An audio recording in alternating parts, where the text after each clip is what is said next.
নমস্কার বন্ধুরা, কেমন আছো সবাই? আশা করছি সবাই খুব ভালোই আছো। অনেক দিন পর চলে এসেছি আরও একটা নতুন ব্লগ নিয়ে। ভিডিওটা করেছিলাম আমি প্রায় 1 মাস আগে, আর সেই ভিডিওটা এডিট করছি আজকে। তো ভিডিওটা হবে পুরোটাই হচ্ছে মনীষার বিয়ে নিয়ে। লাস্ট হয়তো আমি ভিডিও আপলোড করেছিলাম, ওকে বাড়িতে আইবুড়ো ভাত দিয়েছিলাম সেই ভিডিও। অবশ্যই চলে এসেছি ওর বিয়ের সময়কার ভিডিও নিয়ে। তার মাঝে আর কোনো ভিডিও করেই ওঠা হয়নি। তো এটা হচ্ছে মনীষার বিয়ের আগের দিনকে, যেহেতু সেদিনকে বাড়িতে আইবুড়ো ভাত দেয়, তো এখানে সেই প্রস্তুতিই চলছিল। তো প্রথমে কাকিমা আশীর্বাদ করলো, তারপর কাকু আশীর্বাদ করলো।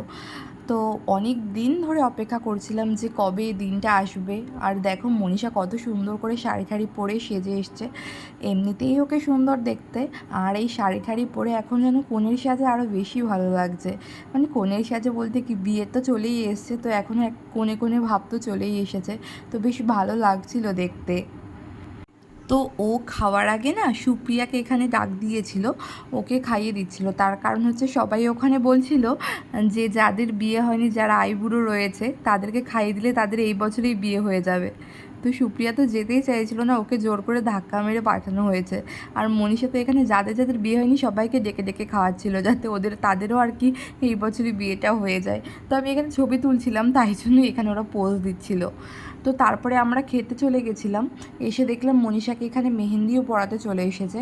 আর এই যে বোনটা খুবই ছোট, ও মেহেন্দি পরাচ্ছিল মনীষাকে, আর এত সুন্দর মেহেন্দি পরাচ্ছিল, সে কি বলবো, হাতের কাজ তো খুবই ভালো, আর ভীষণ ফাস্ট মেহেন্দি পরাচ্ছিল, তাই দেখছিলাম বেশ ভালো লাগছিল।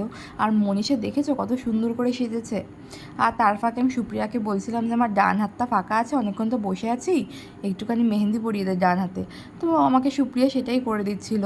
তো যতক্ষণ মেহেন্দি পড়া ছিল ততক্ষণ তো আমরা সবাই ওখানেই বসেছিলাম, তাই বসে বসে এগুলোই করছিলাম। তো মেহেন্দি পরানো হয়ে যাওয়ার পর আমরা সবাই নিচে চলে এসেছি। আর এই যে কত সুন্দর লাগছে ওকে দেখতে, তাই না? মেহেন্দিটাও সুন্দর হয়েছে, আর হলো ওকেও দেখতে খুব সুন্দর লাগছিল। আর এই যে প্যান্ডেলের ডেকোরেশনও পুরো কমপ্লিট, সবই ভালো লাগছিল। শুধু আমরা টেনশন করছিলাম যে এই আলোতে আমাদের ছবিটা ভালো আসবে কি না। তো যাই হোক, সবটা ভালো ভালোই মিটেছিল সেদিনটা। তারপর হচ্ছে অবশ্যই আমরা অপেক্ষা করছিলাম আগামী দিন, বিয়ের দিনের জন্য। তো বিয়ের দিন একদম সকাল সকাল চলে গেছিলাম ওদের বাড়িতে। গিয়েই দেখলাম গরম গরম লুচি আর আলুর তরকারি, দেখে আগে খেয়ে নিলাম। তো খেয়ে নেওয়ার পর গেলাম, গিয়ে দেখলাম মনীষা বসে রয়েছে, পুরো সুন্দর করে তৈরি হয়ে গেছে, কারণ এখন বৃদ্ধি হবে। তো তার জন্যই আর কি তৈরি হয়ে গেছিলো। তো মনীষা বলছিল ওকে আলতাটা পরিয়ে দেওয়ার জন্য। তো আমি নিজেই ভালো করে আলতা পরতে পারি না, তাই ওকে বলছিলাম যে আমি সাইডগুলো পরিয়ে দিচ্ছি, আর বাকিটা কিন্তু তুই কমপ্লিট করবি। কোনো কাজই আমার দ্বারা ভালো করে হয় না। তো যাই হোক, আলতা এখানে পরিয়ে দিলাম। তারপরে ওকে বৃদ্ধির জন্য ডাকছিল, তো তার জন্য তাড়াহুড়ো করছিল এখানে। তো এখানে টোপরটা পরানো নিয়ে অনেক যুদ্ধ চলছিল, অবশেষে টোপরটা পরানো হয়েছে। আর টোপরটা পরানোর পর মনীষাকে সত্যি খুব সুন্দর লাগছিল। অবশেষে আজকে সত্যি কোণে কোণে লাগছে, আর খুবই ভালো লাগছিল ওকে দেখতে। তো এখানে এই টোপরটা সম্পর্কেও হয়তো কিছু বলছিল। তো বাইরে যখন আসলাম দেখলাম কাকু অলরেডি বৃদ্ধিতে বসেই গেছে, তার পাশে এসে মনীষা বসলো। তো আমি যেদিক থেকে ভিডিও করতে যাচ্ছিলাম, ক্যামেরাম্যান দাদা সামনে চলে আসছিল আর ভিডিও করছিল। যদিও এটা ওদের প্রফেশন, ওরা তো করবেই, তাই না? তো যাই হোক, আমি সামনে থেকে ভিডিও ভালো করে করতে পারছিলাম না বলে পরে একটা সাইডে চেয়ার নিয়ে বসে ভালো করে ভিডিওগুলো করছিলাম। যেটুকু পেরেছি করা সম্ভব হয়েছে সেটুকুই করেছি। সবটা যদিও তোমাদের সাথে শেয়ার করা সম্ভব না, তাহলে ব্লগটা অনেক বড় হয়ে যাবে। তো এখানে বৃদ্ধি চলছিল আর কি।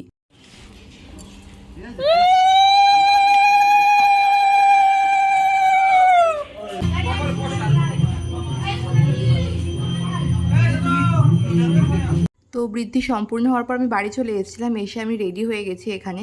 ভেবেছিলাম দুপুরবেলাও শাড়ি পরবো একটা হলুদ, কিন্তু ভাবলাম যে থাকা শাড়ি পরবো না, চুড়িদারটাই পরে যাই, কারণ যা গরম পড়েছে চুড়িদারটা পরে গেলেই একটু কমফর্টেবল ফিল করব। তো তাই জন্য চুড়িদার পরেই গেছিলাম। তো যখন ওদের বাড়িতে গেলাম, গিয়ে দেখলাম যে কাকিমারা জল ভরে চলে এসেছে। আমি জল ভরে জল ভরতে যাব না বলেই আরও লেট করে গেছিলাম ওদের বাড়িতে। তো দেখলাম জল ভরে সবাই চলেও এসেছে এখানে। তো এরপর মনীষাকে স্নান করাবে, তো এখন সেই প্রস্তুতিই নিচ্ছিল এখানে সবাই। তো তার ফাঁকে তো এখানে কাকিমার কান্নাকাটি শুরু হয়ে গেছে। যতই হোক না কেন, একমাত্র মেয়ে আর কি মনীষা, আর কোনো সন্তান নেই, তো কষ্ট হওয়াটাই স্বাভাবিক। যদিও শুধু একমাত্র মেয়ে বলে কথা না, প্রত্যেকটা মা বাবারই প্রচণ্ড কষ্টের দিন আর কি। তো স্নান করার আগের মুহূর্তে একটু ক্যামেরাম্যান দাদারা বলছিল যে একটু বাইরে গিয়ে ছবি তুলবে, তো সেই জন্যই গিয়েছিল। তো তারপর এখানে ওকে স্নান করানো হচ্ছে। তো এখানে এসেছিলাম, এসে হচ্ছে বেশ কিছু ছবি টবি তুলে নিয়েছি আমরা, কারণ এই তো একটা মোমেন্ট, এখন ছবি না তুললে তো পরে আর কোনো ছবিই থাকবে না। তো ওই যে সেই নখ কাটে না কি করে, একটা নখ নিড়ানি দেয়, তো ওইটাই করছিল ওকে প্রথমে। তারপর এখানে হচ্ছে আশীর্বাদ করছে, তারপর মাথায় জল ঢালবে। যদিও হলুদ খুব কম ছুঁয়েছিল, কারণ বোঝোই হলুদ বেশি ছোঁয়ালে হচ্ছে মেকআপ করতে পরে প্রবলেম হয়। তো জাস্ট সামান্য একটু হলুদের ছোঁয়া দেওয়া হয়েছিল। তো জায়গাটা একটু ছোট হয়ে গেছিলো, এখানে ভিড়টা বেশি হয়ে গেছিলো। তো যাই হোক, এখানে সেটাই চলছে, সবাই মোটামুটি একটু আশীর্বাদ করে নিচ্ছিল, তারপরেই হলুদটা মাখিয়ে স্নান করানো হয়েছে। সামনে ঢালো, মাথায় দিও না, মাথায় না, সামনে ঢালো, সামনে ঢালো।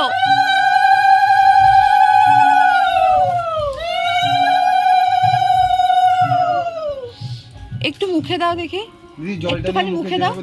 হ্যাঁ, ব্যাস ব্যাস ব্যাস ব্যাস, জলটা নিয়ে দেখো। তারপর তো এখানে মনীষাকে সাজাতেও চলে এসছে, ওকে সাজাচ্ছিল, আমি কিছুক্ষণ ওর কাছে ছিলাম।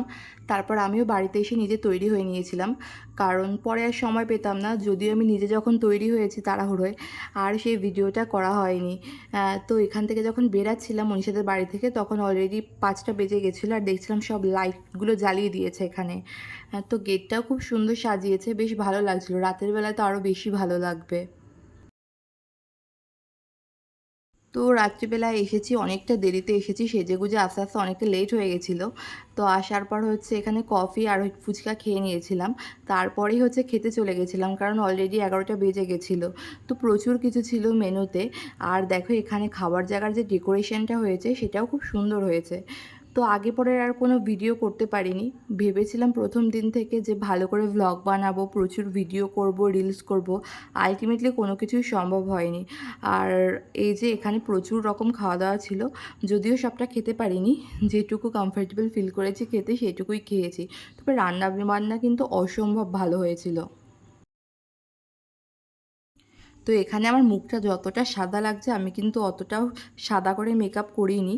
তো এখানে হচ্ছে লাইটের জন্য এরকম লাগছিল, আর মোবাইলের ফ্ল্যাশটাও মনে হয় জ্বালানো ছিল, তার জন্য মনে হয় এরকম লাগছে। তো যাই হোক না কেন, খাওয়া দাওয়া পুরো কমপ্লিট হয়ে গেছে, আর তোমাদের দাদাভাই অপর দিকে বসে কন্টিনিউয়াসলি ভিডিও করেই যাচ্ছিল। তো এখানে সেই খাওয়া দাওয়া কমপ্লিট করলাম, করে আসার পর দেখলাম যে এখানে আমাদের জিজু আর কি বসে পোজ দিচ্ছে। তো মনীষা এখানে বসেছিল, যেহেতু হচ্ছে বিয়ের লগ্ন অনেক রাতে, তো তাই শুভ দৃষ্টির আগে তো দেখা করবে না, তো মনীষা এখানে ঘরে এসে বসেছে। তো আমরা সবাই এখানে বসে অপেক্ষা করছিলাম, আর আমি পুরো রাতটাই ছিলাম, কারণ বান্ধবীর বিয়ে বলে কথা, রাতটা তো জাগতেই হতো। তো বিয়ের লগ্ন তো প্রায় 3টের সময় ছিল, তো আমরা সবাই বসে অপেক্ষা করছিলাম যে কখন 3টে বাজবে। তো মনীষা একা শাড়ি পরেছিল, কারণ ওর সেজেগুজে বসেছিল, কারণ ওর পক্ষে তো সম্ভব না চেঞ্জ করা, কিন্তু বাদবাকি যারা ছিল সবাই চেঞ্জ করে নিয়েছিল। তো অলরেডি 3টে বাজতে যায়, মানে বেজেও গিয়েছিল। তো তখন হচ্ছে আমাদের বরমশাই আর কি বিয়ে করতে বসে গেছিলো, তো মনীষাকে পরে নিয়ে যাবে। আর এই যে আমাকে দেখো, পুরো একদম বিধ্বস্ত অবস্থা, চোখ মুখের খুবই খারাপ অবস্থা হয়ে রয়েছে এখানে।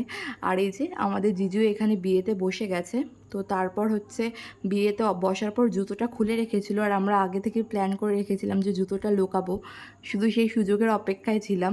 তো যেই সুযোগ পেয়েছি, মানে যেখানে বরকে বর পোশাক দিয়েছিল তো চেঞ্জ করবে, মানে মেয়ের বাড়ির পোশাক পরেই তো বিয়েটা হয়, যেই চেঞ্জ করতে গেছে তখন হচ্ছে এখান থেকে জুতোটা লুকিয়ে নেওয়া হয়েছে, মানে টেরও পাইনি কখন জুতো লুকিয়ে নিয়েছি, আর জুতোর খোঁজও পড়েনি। তো এখন মনীষাকে নিয়ে যাবে মণ্ডপে আর কি, তো ওদের নিয়ম রয়েছে মায়ের কোল থেকে মেয়েকে নিয়ে যেতে হয়, তো সেটাই এখানে করছিল। তো যতই হোক না কেন, যে কোনো মা বাবার জন্য আর কি এটা সত্যিই খুব কষ্টের মুহূর্ত আর কি। তো মনীষা প্রথমে বলছিল হেঁটে হেঁটেই চলে যাবে, কারণ অত রাত্রিবেলা হচ্ছে আর কোনো লোকজন ছিল না পিঁড়িতে তোলার জন্য। তো তারপর অবশেষে হচ্ছে দুজনকে পাওয়া গেছে, তারাই ওকে পিঁড়িতে করে নিয়ে এসেছে। তো তারপর হচ্ছে 7 পাক হলো, হওয়ার পর মালা বদল হলো। তো মোটামুটি হাতে গোনা কয়েকজন ছিল। তো আমরা সবাই মিলে এই বিয়েটা দেখছিলাম। আর যদি হচ্ছে সন্ধ্যায় হতো তাহলে হয়তো ভিড়টা অনেকটা বেশি হতো। তো যখনই অন্য কারোর বিয়ে দেখি না, তখনই খালি মনে হয় মানে এই তো সেদিনকে আমার বিয়ে হলো। আর দেখতে দেখতে এখন প্রায় 3 বছর হতেও গেল, তো নিজের বিয়ের স্মৃতিগুলো তাজা হয়ে যায়। তো বসে বসে দেখছিলাম আর সেগুলোই মনে করছিলাম। তো এখানে শুভদৃষ্টি হওয়ার সময় মনীষা এত সুন্দর হাসিটা দিয়েছে, তো কি বলবো, বেশ ভালো লাগছিল দেখতে। আর অন্যের বিয়ে দেখতে কিন্তু বেশ মজা লাগে, তাই না? তার উপর নিজের কাছের বান্ধবীর বিয়ে বলে কথা। তো অনেক দিন ধরে অপেক্ষা করতাম আর বলতাম, মনীষা তোর বিয়েতে এই করব, তোর বিয়েতে ওই করব, কিন্তু আলটিমেটলি যখন সময়টা আসে না, তখন কোনো কিছুই ঠিকঠাক করে ওঠা হয় না। তো এই যে এখানে মালা বদল হচ্ছিল, তো সব কিছু বেশ ভালোভাবেই কমপ্লিট হচ্ছিল। শুধু হলো বিয়েটা হচ্ছে অনেক রাতে হয়েছে, এটাই একটা মানে সমস্যার বিষয় আর কি। তো প্রচণ্ড পরিমাণে সবাই টায়ার্ড হয়ে গেছিলো, বিশেষ করে মনীষা আর হচ্ছে দাদা, ওরা দুজন তো হচ্ছে সারা দিন এত ওদের ওপর ধকল গেছে, এত নিয়ম কানুন, তার ওপর রাত 3টের সময় বিয়ে। তো ওই বিয়ে কমপ্লিট হতে হতেই প্রায় সকাল 6টা হয়ে গেছিলো। তো এই যে এখানে সিঁদুরদান হচ্ছিল, তো এই মুহূর্তটা হচ্ছে প্রত্যেক মেয়ের কাছেই সবথেকে সুন্দর মুহূর্ত হয়তো। তো সিঁদুর পরার পর পুরো মুখটাই পাল্টে গেছে। তো এমনিতে তো সুন্দরই ছিল, সিঁদুর পরার পর এখন আরও ভালো লাগছে। তো একইবারে হচ্ছে এখানে বাসি বিয়ে সব কিছু কমপ্লিট করে নেওয়া হয়েছে। তো এখানে ক্যামেরাম্যান দাদা হচ্ছে শাড়ির তলায় নতুন নতুন টেকনিকে হলো ছবি তুলছিল, তো আমি সেই জন্য ভিডিও করছিলাম। তো অবশেষে সব নিয়ম টিয়ম কমপ্লিট হওয়ার পর বিয়ে কমপ্লিট হয়েছে প্রায় সকাল 6টার সময়। তো তার ফাঁকে হচ্ছে আমি তোমাদের দাদাভাইকে ফোন করে দিয়েছিলাম সকাল সকাল ঘুম থেকে তুলে, যে আমাকে এসে নিয়ে যাও, আমার আর ভালো লাগছে না, কারণ সারা রাত জেগে রয়েছি, সারা রাত না সারা দিন পুরো জেগে রয়েছি, আর ভালো লাগছে না। তো তোমাদের দাদাভাই এই যে চলেও এসেছে আমাকে নেওয়ার জন্য। তো ওর চোখ মুখ দেখে বুঝতেই পারছে পুরো ফুলে গেছে। তো বাড়িতে গেছিলাম সকাল 7:30, আর সারাদিনই প্রায় ঘুমিয়েছি। ঘুমিয়ে তারপর ঘুম থেকে উঠে খেয়ে দিয়ে স্নান করে 4টে নাগাদ, 4:30 নাগাদ ওদের বাড়িতে এসেছিলাম। এসে প্রায় 1.5 ঘন্টা গল্প করেছি, করার পর এই যে এখন মনীষা তৈরি হচ্ছে শ্বশুর বাড়িতে যাওয়ার জন্য আর কি। তো তার আগের মুহূর্ত, এই যে এখানে হচ্ছে ওদের দুজনকে আশীর্বাদ করা হবে। তো এই বিদায়ের মুহূর্তটা মনে হয় প্রত্যেকটা মেয়ের কাছেই খুব কষ্টের মুহূর্ত আর কি। এই আজকে এত বিয়ের জন্য এত আনন্দ, এত সব কিছু, বাড়িটা একদম ভর্তি হয়েছিল। তো এখন মেয়ে হচ্ছে নিজের বাড়ি ছেড়ে, এতগুলো বছর যে বাড়িতে কাটিয়েছে সেই বাড়িটা ছেড়ে এখন অন্য বাড়িতে যাবে, আর সেটাই হলো এখন তার নিজের বাড়ি হয়ে যাবে। সত্যি এই মুহূর্তটা প্রত্যেকটা মেয়ের জীবনে অনেক কষ্টের। মানে এখন আমি বলছি, আমার নিজেরও সেগুলো খারাপ লাগছে যে এতগুলো বছর নিজের বাড়িতে কাটিয়ে এসে এখন অন্য বাড়িতে থাকা, অ্যাডজাস্ট করা সত্যি অনেকটা চাপের হয়ে যায় প্রত্যেকটা মেয়ের জন্যই। তো অবশেষে এই যে চলে যাচ্ছে, আর সত্যি মনীষা অনেক কষ্ট করে কান্নাটা চেপে রেখেছিল, নয়তো ওর মা বাবা অনেক ভেঙে যেত। তো সেই জন্যই অনেকটা চেপে রেখেছিল, ভিতরে ভিতরে প্রচুর কষ্ট পাচ্ছিল, তো আমারও খুব খারাপ লাগছিল। তো যাই হোক, আজকের ব্লগটাও আমি এখানেই শেষ করলাম। তোমাদের ভিডিওটা কেমন লাগলো অবশ্যই জানিও, আর ভিডিওটা ভালো লাগলে একটু শেয়ার করো, পাশে থেকো। আর তোমাদের সাথে দেখা হচ্ছে পরে একটা নতুন ব্লগে। টাটা।